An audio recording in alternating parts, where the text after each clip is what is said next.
ನಮಸ್ತೆ ಆತ್ಮೇಲೆ ನಾನು ಮಣಿಕಂಠಜಿ ಯೋಗ ಉಪಾಧ್ಯಾಯ ಬಾಬಾಜಿ ಅಷ್ಟಾಂಗ ಯೋಗ ಮತ್ತು ನ್ಯಾಚುರಲ್ ಹೀಲಿಂಗ್ ಸೆಂಟರ್, ಕೆಂಪೇಗೌಡ ನಗರ, ಮಾಗಡಿ ಮೇನ್ ರೋಡ್, ಬೆಂಗಳೂರು. ನಿಮ್ಮಲ್ಲಿ ಯಾರಿಗಾದರೂ ಗ್ಯಾಸ್ಟ್ರಿಕ್ ಆಗಿದೆ, ಏರ್ ಫಾಲ್ ಆಗ್ತಾ ಇದೆ, ಕತ್ ನೋವು ಬರ್ತಾ ಇದೆ, ಕಣ್ಣು ಉರಿ ಆಗ್ತಾ ಇದೆ, ಮೂಗುರಿ ಆಗ್ತಾ ಇದೆ, ಮತ್ತು ತಲೆಯಲ್ಲಿ ಡ್ಯಾಂಡ್ರಫ್ ಆಗ್ತಾ ಇದೆ, ಸಣ್ಣ ಪುಟ್ಟ ವಿಚಾರಕ್ಕೂ ನಿಮಗೆ ಕೋಪ ಬರ್ತಿದೆ, ಈ ರೀತಿ ಎಲ್ಲ ಸಮಸ್ಯೆಗಳು, ಮತ್ತು ಕಾನ್ಸ್ಟಿಪೇಷನ್ ಆಗ್ತಾ ಇದೆ, ಮಲಬದ್ಧತೆ ಆಗ್ತಾ ಇದೆ, ಈ ರೀತಿ ಎಲ್ಲ ಸಮಸ್ಯೆಗಳು ಏನನ್ನು ಸೂಚಿಸಿದೆ ಅಂದರೆ ಹೀಟ್ ಆಗಿದೆ. ಅದು ಎಕ್ಸ್ಪೆಷಲಿ ಎಲ್ಲಾಗಿದೆ ಅಂದರೆ ಸ್ಟಮಕಲ್ಲಿ ಹೀಟ್ ಆಗಿದೆ. ಈ ಎಲ್ಲ ಸಮಸ್ಯೆಗಳನ್ನು ಒಂದೇ ಒಂದು ಆಕ್ಯುಪ್ರೆಷರ್ ಪಾಯಿಂಟ್ನ ಪ್ರೆಸ್ ಮಾಡೋದ್ರಿಂದ ನೀವು ನ್ಯಾಚುರಲ್ ಆಗಿ ವಾಸಿ ಮಾಡ್ಕೋಬೋದು. ಯಾವುದಪ್ಪ ಅದು ಆಕ್ಯುಪ್ರೆಷರ್ ಪಾಯಿಂಟ್ ಅಂದಾಗ ಸ್ಟಮಕ್ 36. ನಾ ಹಿಂದೆ ಹೇಳಿದೆ ಹೀಟ್ ಆಗಿದೆ ಅಂದಾಗ ಸ್ಟಮಕಲ್ಲಿ ಹೀಟ್ ಆಗಿದೆ. ಈ ಸ್ಟಮಕ್ 36 ಆಕ್ಯುಪ್ರೆಷರ್ ಪಾಯಿಂಟನ್ನು ನೀವು ಅಂದರೆ ಮೊಣಕಾಲಿಂದ 4 ಬೆಟ್ಟು ಕೆಳಗಡೆ ಬರುತ್ತೆ, 2 ಕಾಲಲ್ಲಿ 20 ಬಾರಿ.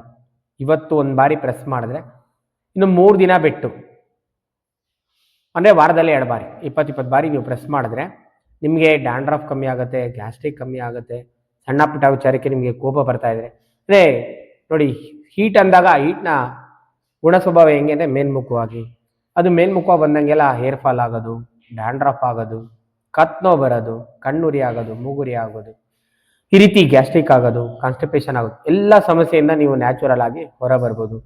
ಸ್ಟಮಕ್ ಹೀಟಿಗೆ ಮೂಲ ಕಾರಣನ ತಿಳ್ಕೋಬೇಕು. ನೀವು ಸ್ಟಮಕ್ 36 ಪ್ರೆಸ್ ಮಾಡಿದಾಗ ಒಳ್ಳೆ ಅದ್ಭುತವಾಗಿ ನಿಮಗೆ ಹಿಂದೆ ಹೇಳಿದಂತೆ ಎಲ್ಲ ಸಿಂಪ್ಟಮ್ಸು ಕಡಿಮೆ ಆಗುತ್ತೆ. ಬಟ್ ಅದು ಪುನರಾವರ್ತನೆ ಆಗಬಾರ್ದು ಅಂದಾಗ ನಿಮ್ಮ ಸ್ಟಮಕನ್ನು ಹೀಟ್ ಮಾಡಬಾರ್ದು. ಹೀಟ್ ಮಾಡಬಾರ್ದು ಅಂದರೆ ಏನು ಮಾಡಬೇಕು ಅಂತ, ನೀವು ಸ್ಟಮಕ್ 36ನ ಪ್ರೆಸ್ ಮಾಡಿದ್ರೆ ನಿಮ್ಮ ಮೌತಿಂದ ಏನಸ್ವರೆಗೂ ಅಂದರೆ ಬಾಯಿಯಿಂದ ಗುದದ್ವಾರದವರೆಗೂ ತೇವಾಂಶ ಕ್ರಿಯೇಟ್ ಆಗುತ್ತೆ. ಒಂದು ತೇವಾಂಶ ಕ್ರಿಯೇಟ್ ಆಗಲಿಕ್ಕೆ ಸ್ಟಮಕ್ 36 ಅದ್ಭುತವಾಗಿ ವರ್ಕ್ ಆಗುತ್ತೆ. ಬಟ್ ಸ್ಟಮಕ್ ಪದೇ ಹೀಟ್ ಆಗುತ್ತೆ ಅಂದಾಗ ನೀವು ಸ್ಟಮಕ್ನ ಹೀಟ್ ಮಾಡಬಾರ್ದು ಅಂದಾಗ ಎಲ್ಲ ಥರದ ಪ್ಯಾಕೆಟ್ ಫುಡ್ಗಳನ್ನು ಅವಾಯ್ಡ್ ಮಾಡಬೇಕು. ಈ ಪ್ಯಾಕೆಟ್ ಫುಡ್ ಎಲ್ಲವೂ ಕೂಡ ತಿನ್ನೋದನ್ನು ನಿಲ್ಲಿಸ್ಬೇಕು. ಪ್ಯಾಕೆಟ್ ಫುಡ್ ಅಂತ ಬಂದಾಗ ಮಸಾಲೆ ಪದಾರ್ಥಗಳು ಇವೆಲ್ಲ ಬರ್ತಾವೆ, ಅದೆಲ್ಲವೂ ಕೂಡ ಮನೇಲೇ ಮಾಡ್ಕೊಳ್ಳೋ. ಹಾಗೆ ಭಾಳ ಮುಖ್ಯವಾಗಿ ಹೈಬ್ರಿಡ್ ಅಕ್ಕಿ, ರಾಗಿ, ಗೋಧಿ, ಸಕ್ಕರೆ, ಎಣ್ಣೆ ಇವೆಲ್ಲವನ್ನು ಕೂಡ ಬದಲಾಯಿಸೋದು. ಇವೆಲ್ಲವೂ ಕೂಡ ಬದಲಾಯಿಸಿದಾಗ ಸ್ಟಮಕ್ಕು ಸ್ಟ್ರೆಂತನ್ನು ಪಡೆಯುತ್ತೆ, ಒಳ್ಳೆ ಫುಡ್ಡನ್ನು ಕೊಡೋದು. ಸೊ ಅದರೊಂದಿಗೆ ನಿಮಗೆ ಸ್ಟಮಕ್ಕು ಹೀಟು ತುಂಬ ಜಾಸ್ತಿ ಇದೆ, ಗ್ಯಾಸ್ಟ್ರಿಕ್ಕು ಕಂಟ್ರೋಲ್ಗೆ ಬರ್ತಾ ಇಲ್ಲ ಅಂದಾಗ ನೀವೇನು ಮಾಡಬೇಕು ಅಂದರೆ ನ್ಯಾಚುರಲ್ ಆಗಿ ಆ ಸ್ಟಮಕನ್ನು ಕೂಲ್ ಮಾಡಲಿಕ್ಕೆ ಬೆಳಗ್ಗೆ ಅರ್ಲಿ ಮಾರ್ನಿಂಗ್ ಎದ್ದು ಕೂಡಲೇ ಏನು ಮಾಡಬೇಕು, ವಾರದಲ್ಲಿ ಒಂದು ದಿವಸ ಬಿಟ್ಟು ದಿವಸ ಅಥವಾ ವಾರದಲ್ಲಿ ಒಂದು 3 ಬಾರಿ ಅಥವಾ 2 ಬಾರಿ ಬೂದು ಕುಂಬಳಕಾಯಿದು ಜ್ಯೂಸ್ ಮಾಡಿ ಕುಡಿಯೋದು. ಸೊ ಅದರ ತಿರುಳು, ಬೀಜ, ತೊಗಟೆ ಎಲ್ಲನೂ ಹಾಕಿ ಮಿಕ್ಸಿಗೆ ಗ್ರೈಂಡ್ ಮಾಡಿಬಿಟ್ಟು ಏನು ಹಾಕೋದು ಬೇಡ, ಅದನ್ನು ಹಾಗೆ ಸೋಸ್ಬಿಟ್ಟು ನೀವು ಆ ಬೂದು ಕುಂಬಳಕಾಯಿ ಜ್ಯೂಸನ್ನು ನೀವು ಕುಡಿತಾ ಬಂದಂಗೆಲ್ಲ ನಿಮ್ಮ ಸ್ಟಮಕ್ಕು ಎಕ್ಸ್ಟ್ರೀಮ್ ಗ್ಯಾಸ್ಟ್ರಿಕ್ ಇರೋದು ಸ್ಟಮಕ್ ಕೋಲ್ಡ್ ಆಗಲಿಕ್ಕೆ ಸಹಕಾರಿ ಆಗುತ್ತೆ. ಸೊ ನೀವು ಸ್ಟಮಕ್ 36 ಪ್ರೆಸ್ ಮಾಡೋದು ವಾರದಲ್ಲಿ ಒಂದು 2-3 ದಿನ ನಿಮಗೆ ಗ್ಯಾಸ್ಟ್ರಿಕ್ಕು ಕಂಟ್ರೋಲ್ಗೆ ಬರ್ತಾ ಇಲ್ಲ, ಏರ್ ಫಾಲ್ ಕಂಟ್ರೋಲ್ಗೆ ಬರ್ತಾ ಇಲ್ಲ, ಅಥವಾ ಹಿಂದೆ ಹೇಳಿದಂಗೆ ಕತ್ ನೋವು, ಕಣ್ಣುರಿ, ಮೂಗುರಿ ಈ ಎಲ್ಲ ರೀತಿಯಾದ ಕಾನ್ಸ್ಟಿಪೇಷನ್ ಸಮಸ್ಯೆ ಇದೆ ಅಂದಾಗ ಖಂಡಿತವಾಗ್ಲೂ ನೀವು ಬೂದು ಕುಂಬಳಕಾಯಿ ರಸನ ತೆಗೆದುಕೊಳ್ಳಿ. ಈಗ ವೆದರ್ ಇದೆ ನೋಡಿ, ಬಿಸಿಲಿದೆಯಲ್ಲ, ಈ ಒಂದು ವೆದರ್ಗೆ ಕರೆಕ್ಟಾಗಿ ಸೆಟ್ ಆಗುತ್ತೆ. ವಾರದಲ್ಲಿ ಒಂದು 2-3 ಬಾರಿ ಬೂದು ಕುಂಬಳಕಾಯಿ ಜ್ಯೂಸ್ ತೆಗೆದುಕೊಳ್ಳಿ. ಸ್ಟಮಕ್ಕು ಮತ್ತೊಂದು ಹಂತದಲ್ಲಿ ಸ್ಟಮಕ್ಕು ಡ್ರೈ ಆಗಲಿಕ್ಕೆ, ಹೀಟ್ ಆಗಲಿಕ್ಕೆ ಮೂಲ ಕಾರಣ ಆದಾಗ ಬೆಳಗ್ಗೆ ಎದ್ದು ಕೂಡಲೇ ನಾವು ಅರ್ಲಿ ಮಾರ್ನಿಂಗು ಎಲ್ಲ ಒಣ ಅಂದರೆ ರಸ್ ತಿನ್ನೋದು, ಬನ್ ತಿನ್ನೋದು, ಬಿಸ್ಕೆಟ್ ತಿನ್ನೋದು, ಅದರಲ್ಲೆಲ್ಲ ನೋಡಿ ತೇವಾಂಶ ಅನ್ನೋದಿಲ್ಲ. ಬೆಳಗ್ಗೆ ಎದ್ದು ಕೂಡಲೇ ಖಾಲಿ ಹೊಟ್ಟೆಲಿ ನೀವು ರಸ್ಕು, ಬನ್ನು, ಬಿಸ್ಕೆಟ್ ಎಲ್ಲ ತಿಂದರೆ ಏನಾಗುತ್ತೆ, ಸ್ಟಮಕ್ ಹಾಳಾಗುತ್ತೆ. ಅದರೊಂದಿಗೆ ಟಿಫನ್ನು ಕೂಡ ಬೆಳಗ್ಗೆ ಎದ್ದು ಕೂಡಲೇ ರೈಸ್ ಬಾತು, ಪುಳಿಯೋಗರೆ, ಈ ಡ್ರೈ ಆಗಿ ಇರ್ತಕ್ಕಂಥದ್ದು ಎಲ್ಲವೂ ಕೂಡ ಬಾಣಲಿಗೆ ಹುರಿದ್ಬಿಟ್ಟು ಏನೆಲ್ಲ ತಿಂತೀರೋ, ಫ್ರೈಡ್ ಆಗಿರೋದು, ಡೀಪ್ ಫ್ರೈಡ್ ಆಗಿರೋದು, ಅದೆಲ್ಲ ತಿಂದಾಗ ಸ್ಟಮಕ್ಕು ನ್ಯಾಚುರಲ್ ಆಗಿ ಏನಾಗುತ್ತೆ, ಹೀಟ್ ಆಗುತ್ತೆ. ಆ ರೀತಿ ಫುಡ್ಡಲ್ಲೆಲ್ಲ ಕೂಡ ಬದಲಾವಣೆ ತೆಗೆದುಕೊಂಡು ಪೂರ್ವಿಕರು ಏನು ಮಾಡೋರು, ಬೆಳಗ್ಗೆ ಎದ್ದು ಕೂಡಲೇ ಗಂಜಿ ಕುಡಿಯೋದು, ಅಂಬ್ಲಿ ಕುಡಿಯೋದು. ನಾ ಈವರೆಗೂ ಅಷ್ಟು ಬೆಳಗ್ಗೆ ಎದ್ದ ಕೂಡಲೇ ಇವನ್ನು ನಮ್ಮ ಮಕ್ಕಳಿಗೆ ಸ್ಕೂಲಿಗೋಸ್ಕರ ಟಿಫನ್ ಮಾಡ್ತಾರೆ. ನಾನು ಟಿಫನ್ ತಿನ್ನೋದಿಲ್ಲ.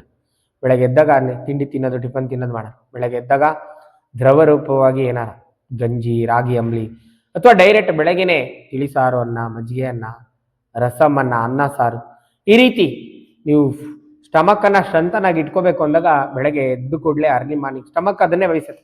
ಬೆಳಗ್ಗೆ ಲಿಕ್ವಿಡ್ ಆಗಿ ಏನಾರ ದೊರೆಯುತ್ತಂತೆ. ಬೆಳಗ್ಗೆ ಎದ್ದು ಕೂಡಲೇ ನೀವು ಏನು ಮಾಡಬೇಕು, ಬೆಳಗ್ಗೆ ಎದ್ದು ಕೂಡಲೇ ಉಷಾಪಾನ ಅಂತ ಕರೀತಾರೆ. ಉಗುರು ಬೆಚ್ಚಗಿನ ಸ್ವಲ್ಪ ನೀರನ್ನು, ಅಂದರೆ ತುಂಬ ಬಿಸಿ ಬಿಸಿ ಅಲ್ಲ, ಸ್ವಲ್ಪ ಉಗುರು ಬೆಚ್ಚಗಿನ ನೀರನ್ನು ನೀವು ಅರ್ಲಿ ಮಾರ್ನಿಂಗ್ ತೆಗೆದುಕೊಳ್ತಾ ಹೋದಂಗೆಲ್ಲ ಕಾನ್ಸ್ಟಿಪೇಷನ್ ಕೂಡ ಕಡಿಮೆ ಆಗುತ್ತೆ. ಮಲಬದ್ಧತೆ ಸಮಸ್ಯೆ ನ್ಯಾಚುರಲ್ ಆಗಿ ನಿವಾರಣೆ ಆಗುತ್ತೆ. ಸೊ ಈ ರೀತಿ ಸೋ ಮೆನಿ ಟೆಕ್ನಿಕ್ ಇದೆ. ಸ್ಟಮಕನ್ನು ಒಂದನ್ನು ಸ್ಟ್ರೆಂಥನ್ ಮಾಡಿದ್ರೆ ಸುಮಾರು ಥರದ ಅನಾರೋಗ್ಯದ ಸಮಸ್ಯೆಯಿಂದ ನೀವು ಹೊರ ಬರುವುದು, ಎಸ್ಪೆಷಲಿ ಗ್ಯಾಸ್ಟ್ರಿಕ್ಕಿಂದ ನೀವು ಬಳಲ್ತಾ ಇದ್ರೆ, ಅದರ ರಿಲೇಟೆಡ್ ಸಂಬಂಧಿತ ಸಮಸ್ಯೆಯಿಂದ ಬಳಲ್ತಾ ಇದ್ರೆ, ಈ ಗ್ಯಾಸ್ಟ್ರಿಕ್ ಅಂದಾಗ ಮುಂದುವರೆದಿಗೆ ಎದೆ ಉರಿ, ಎದೆ ನೋವು ಕೂಡ ಕಾಣಿಸ್ಕೋಬೋದು. ಅದು ಜಾಸ್ತಿ ಆಯ್ತು. ಅದೆಲ್ಲವೂ ಕೂಡ ಬರಬಾರದು ಅಂದರೆ ನೀವೇನು ಮಾಡಬೇಕು, ಸ್ಟಮಕನ್ನು ಹಿಂದೆ ಹೇಳಿದಾಗೆ ಸ್ಟಮಕ್ 36 ಪ್ರೆಸ್ ಮಾಡಿ ಫುಡ್ಡಲ್ಲಿ ಬದಲಾವಣೆಯನ್ನು ತೆಗೆದುಕೊಬನ್ನಿ. ಹಾಗೆ ಅದರೊಂದಿಗೆ ನಿಮಗೆ ತುಂಬ ಎಕ್ಸ್ಟ್ರೀಮ್ ಜಾಸ್ತಿ ಗ್ಯಾಸ್ಟ್ರಿಕ್ ಇದೆ ಅಂದಾಗ ಬೂದುಕುಂಬಳಕಾಯಿ ರಸ ತೆಗೆದುಕೊಳ್ಳಿ. ಬೆಳಗ್ಗೆನೆ ಲಿಕ್ವಿಡ್ ಆಗಿ ನಿಮ್ಮ ಸ್ಟಮಕ್ಗೆ ಏನಾರು ಕೊಡೋದನ್ನು ರೂಢಿ ಮಾಡಿ.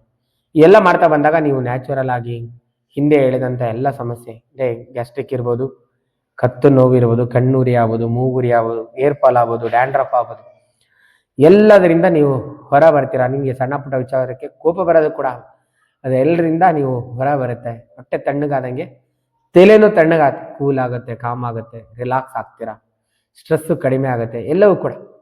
ಸೊ ಈ ವಿಡಿಯೋದಲ್ಲಿರ್ತಕ್ಕಂಥ ಮಾಹಿತಿಯನ್ನು ಸದುಪಯೋಗಪಡಿಸ್ಕೊಳ್ಳಿ. ಯಾರು ಎಕ್ಸ್ಟ್ರೀಮ್ ಗ್ಯಾಸ್ಟ್ರಿಕ್ಕಿಂದ ಅಥವಾ ಹಿಂದೆ ಹೇಳಿದಂಥ ಈ ರಿಲೇಟೆಡ್ ಸಂಬಂಧಿತ ಸಮಸ್ಯೆಯಿಂದ ಬಳಲ್ತಾ ಇದೆ ಅವರಿಗೆ ಈ ವಿಡಿಯೋವನ್ನು ಶೇರ್ ಮಾಡಿ. ಈ ವಿಡಿಯೋದಲ್ಲಿರ್ತಕ್ಕಂಥ ಮಾಹಿತಿಯನ್ನು ಸದುಪಯೋಗಪಡಿಸ್ಕೊಳ್ಳಿ.